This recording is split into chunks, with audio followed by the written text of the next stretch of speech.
India's political landscape is dominated by deeply entrenched, heavily funded party machines. But in the spring of 2026, those traditional structures were swarmed by a political faction claiming to represent the lazy and chronically online. This animated bar chart shows the exact scale of the disruption.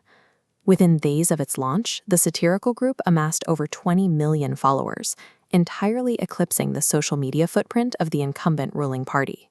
The spark for this rapid mobilization occurred on May 15, 2026, during a Supreme Court hearing.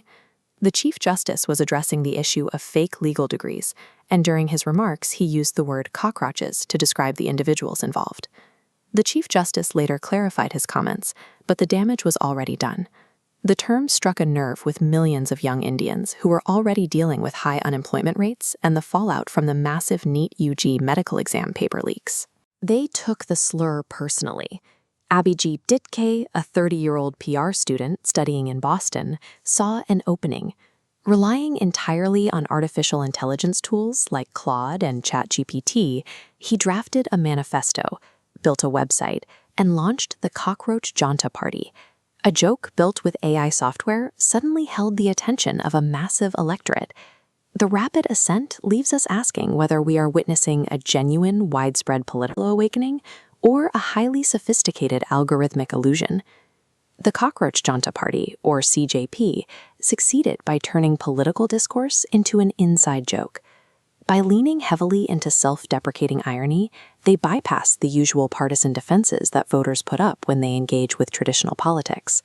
The memes acted as a delivery mechanism. Beneath the satirical branding lay a highly structured manifesto. They demanded 50% reservation for women in cabinet positions, a 20-year ban on defecting politicians, and immediate investigations into corporate media monopolies.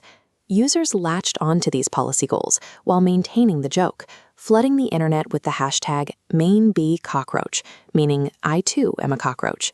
Gen Z internet culture had successfully merged with actionable political demands. Established political veterans quickly noticed the surging traffic.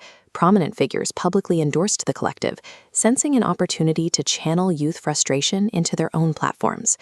Members of Parliament from the Trinamool Congress openly engaged with the CJP's accounts, lending further mainstream credibility to the movement. Repackaging systemic grievances as viral entertainment allowed the CJP to secure a level of reach that historically required multi-million-dollar institutional backing.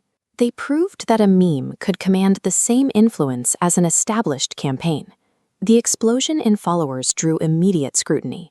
Rivals argued that the CJP's base was a digital mirage, built from millions of cheaply purchased bot followers.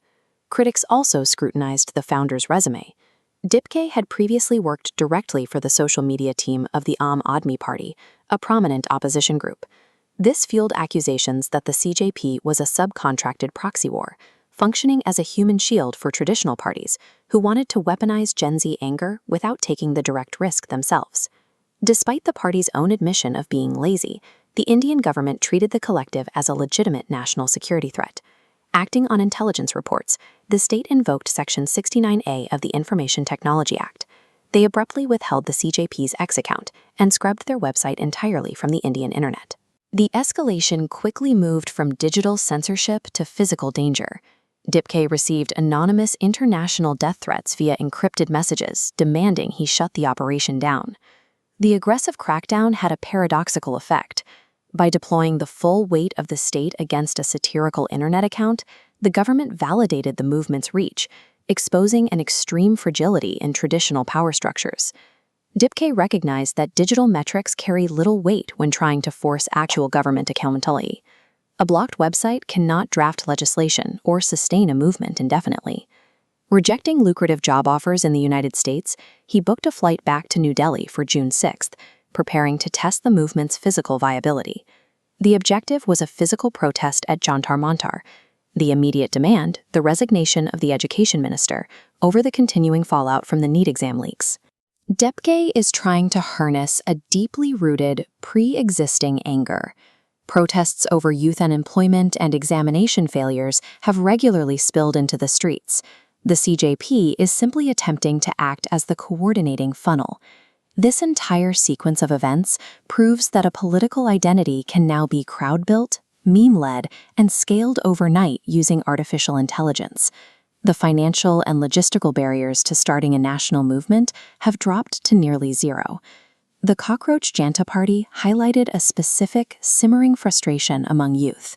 By forcing a heavy-handed response from the state, they proved that decentralized ridicule can be harder for a government to ignore than conventional political protest.